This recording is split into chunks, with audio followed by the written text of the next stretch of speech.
안녕하세요. 송석원입니다. 이번 시간에는 일본군 위안부에 대한 기록과 기억을 위해 그동안 만들어진 관련 영화 등에 대해서 알아보도록 하겠습니다. 먼저 기록물입니다. 정대협에서 1991년과 92년에 정신대 문제 자료집을 연달아 발간했습니다. 그리고 정대협 한국정신대 연구소가 1993년 강제로 끌려간 조선인 군 위안부들 증언집을 간행하기 시작합니다. 근로정신대 할머니와 함께하는 시민 모임이 법정에 새긴 진실, 나고야 미쓰비시 여자 근로정신대 일본 소송 자료집을 2016년에 간행합니다. 2017년에는 일본군 위안부 피해자 문제에 관한 보고서의 중간 보고서가 발표됩니다. 2017년 일본군 위안부 관련 연구 성과 기초조사 보고서가 발표되고 2018년에는 호사카 유지 교수가 일본의 위안부 문제 증거 자료집 1, 1937년부터 1945년까지의 위안부 문제 관련 자료를 번역 분석을 간행을 했고요. 동북아 역사재단에서는 각각 2020년에 일본군 위안부 문제 자료집 1과 2를 간행하는데 1은 부제가 위안부 동원과 위안소 설치, 자료집 2는 부제가 위안소 운영 실태와 범죄 처벌로 되어 있습니다. 또한 2020년에 동북아 역사재단은 전쟁 범죄 일본군 위안부 피해 실태 자료집, 중국 침략 일본 전범 자필 진술서를 간행한 데 이어 2021년에는 식민지 조선과 일본군 위안부 문제 자료집 1, 2, 3을 각각 간행하는데 자료집 1의 부제가 중일전쟁 이후 일제의 도항 통제, 번역 해제편, 자료집 2의 부제는 제국 외 이송 유괴 사건 관계, 자료집 3의 부제는 전시체제기 유언비어 통제입니다. 동북아 역사재단에서는 2022년에 식민지 조선과 일본군 위안부 문제 자료집 4를 내는데 그동안에 문제 자료집 1, 2, 3이 2021년에 나왔는데 자료집 4는 2022년에 나오게 됩니다. 이 자료집 4의 부제는 국제연맹 동양여성 아동매매 실지조사단과 일제의 인신매매 문제입니다. 일본군 위안부 문제연구소 아카이브 814는 2022년에 1년의 연구소를 간행하는데요. 첫째, 일본군의 동티모르 점령과 위안부 제도. 둘째, 일본군 전범이 말하는 위안부 문제. 셋째, 일본 국회 회의록으로 보는 일본군 위안부 문제 1948부터 1992까지. 넷째, 필리핀 일본군 위안부 생존자 구술 기록집 롤라의 꿈 등이 그것입니다. 또한 일본에서도 일본군 위안부에 대한 기록물이 간행이 되는데요. 먼저 여성을 위한 아시아 평화 국민기금에서 정부 조사 종군 위안부 관계 자료 집성 1권부터 5권까지가 1997년에서 1998년에 걸쳐서 간행이 됩니다. 또한 스즈키 유코라고 하는 분이 자료집 일본군 위안부 문제와 국민기금이라고 하는 제목으로 2013년에 간행이 됩니다. 또한 진중일지가 있는데요. 아시는 것처럼 진중일지의 진중은 군 부대를 의미하는 것입니다. 군 부대의 그날그날의 기록을 정리한 그런 책이 되겠습니다. 이와 같이 한국과 일본 사이에 일본군 위안부와 관련된 다양한 기록물들이 나와 있는데 각각의 어떤 그 구술 자료도 있고 또는 실제 일기 형태의 그런 그 글들도 있고 어떤 사업에 대한 그 후에 그 기록물들도 있고 그런 측면이 있습니다. 물론 일본군 위안부와 관련된 연구서나 또는 이러한 그 기록물이 지금 말씀드린 내용만이 존재하는 것은 아닙니다. 이 이외에도 무수히 많은 그러한 그 자료와 또 기록들이 존재하고 있는데 이 시간에 여러분에게 제시한 것은 그 가운데 나름대로 자료집의 형태로 이게 나와 있는 것만을 여러분에게 제시한 것이라고 이해를 하면 좋을 것 같습니다. 이러한 그 문서로 된 기록뿐만 아니라 영화나 드라마 또는 다큐의 형태로 일본군 위안부 문제를 다룬 그러한 그 장르가 존재를 하는데요. 먼저 변영주 감독이 만든 낮은 목소리 3부작이 있습니다. 각각 1995년, 1997년, 2000년에 만들어진 영화가 되겠습니다. 그리고 2014년에 소리굽새라고 하는 영화가 한중 합작으로 만들었는데 이 영화의 내용에 보면 중국으로 끌려가서 위안부 생활을 하다가 조선족 할머니가 되어 버린 귀임이라고 하는 분을 주인공으로 내세우고 있습니다. 또한 2015년에는 광복 70주년 기념 KBS 2부작 단막극인 눈길이라고 하는 작품에서 일본군 위안부 문제를 다루었고요. 또 2016년 귀향이라고 하는 영화에서는 일본군 위안부 피해자 강일출 할머니의 일대기를 실화를 배경으로 해서 만들어졌습니다. 2017년에는 영화 I Can Speak가 공개가 됩니다.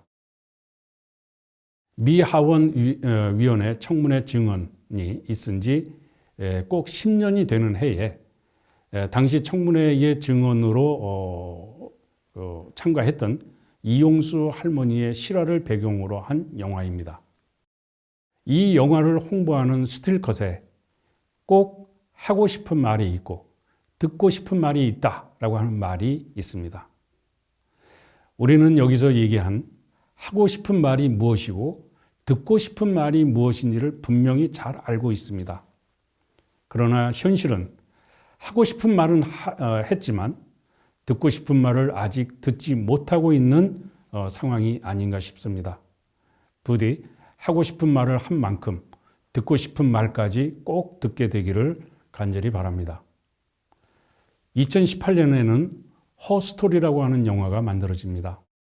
1992년부터 1998년까지의 6년간의 기간 23번의 재판, 10명의 원고단, 13명의 변호인 등이 시모노세키와 부산을 오가면서 일본 재판부에 당당하게 맞선 할머니들과 그들을 위해 함께 싸웠던 사람들의 뜨거운 이야기가 그 주된 내용이라고 할 수가 있겠습니다.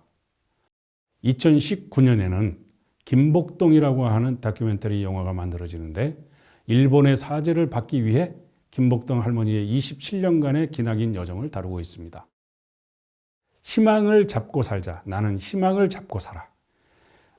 아직 해결의 기미가 보이지 않지만 희망의 끈을 끝까지 놓지 않고 끝까지 잡고 있으려고 하는 그 의지가 남다름을 알 수가 있습니다.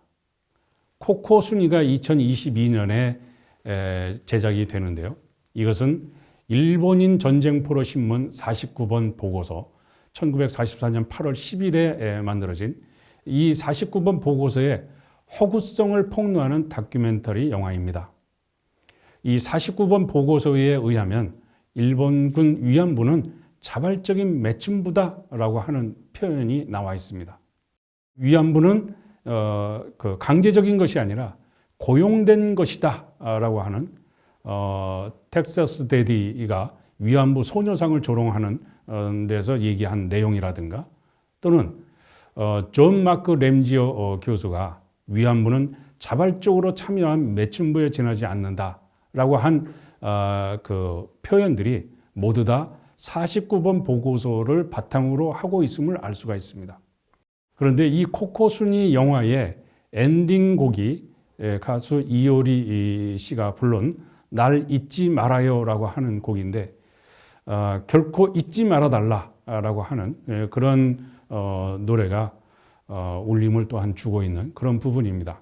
여하튼 그동안 일본군 위안부 문제에 대해서 강제성을 부정하면서 위안부의 존재 자체가 자발적인 매춘부였다고 하는 것을 강조하는 데에 근거 자료로 활용되어 온 신문 49번 보고서의 허구성을 폭로한 다큐멘터리 영화라고 하는 점에서 이 코코순이도 우리가 주목해야 하는 그런 영화가 아닌가 싶습니다. 이와 같이 영화와 드라마뿐만 아니라 오페라를 통해서도 일본군 위안부 문제를 일부 다루는 그런 기록들이 있는데요. 오페라 1945라고 하는 게 있습니다. 국립오페라단의 창작 오페라로 2019년에 초연이 됐는데 이 초연이 된 2019년이라고 하는 시기는 바로 3.1운동과 대한민국 임시정부가 수립된 100주년이 되는 해입니다. 그래서 이 3.1운동과 대한민국 임시정부 수립 100주년을 기념하는 오페라로 1945를 제작했는데 여기서 해방 직후 만주에서 모여 살며 고향으로 돌아가기를 바라는 평범한 사람들의 이야기를 다루고 있는 이 오페라 1945에서 일부 일본군 위안부와 관련된 이야기가 들어있음을 알 수가 있습니다. 한편으로 일본군 위안부 관련 기록물을 유네스코 세계 기록유산으로 등재하려고 하는 시도를 했습니다. 8개국의 시민단체로 구성된 국제연대위원회와 대영제국 전쟁박물관의 공동으로 2016년 5월 31일 일본군 위안부 관련된 기록들이 세계적으로 같이 보관하면서 기억해야 할 기록유산이다라고 하는 관점에서 등재를 시도를 했습니다만 유네스코 세계 기록유산 등재가 결국 그 이듬해인 2017년 10월 27일 날 보류 결정이 나게 됩니다. 그것은 유네스코에 막대한 분담금을 지불하고 있는 일본 정부가 만약 일본군 위안부 관련 기록물이 세계 기록유산으로 등재가 된다면 일본 정부가 분담금 지급을 중지하겠다고 압력을 가했고 이에 이기지 못한 유네스코가 보류 결정이라고 하는 다소는 좀 너무도 보류 결정 과정에서 정치성이 가미된 그런 다소는 어처구니 없는 그런 결정이 이루어졌다고 볼 수가 있겠습니다. 요약하겠습니다. 첫째, 1990년 초 한국은 마침내 민주화를 달성할 수 있었고 그 결과 시민사회가 급성장하게 되었습니다. 당시 일본도 정치개혁 공방 속에 새로운 정치를 모색하는 과정에 있었습니다.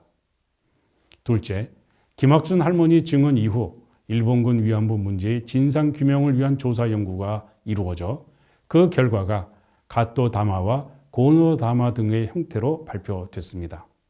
인권위원회를 비롯한 여러 위원회에서 유엔은 한결같이 일본 정부의 위안부 문제의 해결을 위해 노력할 것을 촉구했습니다. 넷째, 일본군 성노예제를 심판하는 여성국제전범법정은 쇼와 천황과 군부 및 정부 지도자의 인도에 반한 죄, 강간과 성노예제에 대한 책임을 유죄로 인정했습니다. 2020년 이용수 할머니의 발언은 일본군 위안부 문제 해결을 위해 활동한 지원단체의 도덕성을 문제 삼는 것이어서 상당한 사회적 파문을 일으킨 바 있습니다. 여섯째, 일본군 위안부를 기억하기 위해 다수의 영화와 드라마 등이 제작됐고 관련 기록을 유네스코 세계기록유산에 등재하는 노력을 하기도 했지만 일본 정부의 반대와 방해로 실현되지는 않고 있습니다. 이번 시간에는 일본군 위안부에 대한 기억 그리고 그 기록들에 대해 알아보았습니다. 이상으로 일본군 위안부 문제 해결을 위한 발자취 전체 학습을 마치겠습니다. 수고 많으셨습니다. 감사합니다.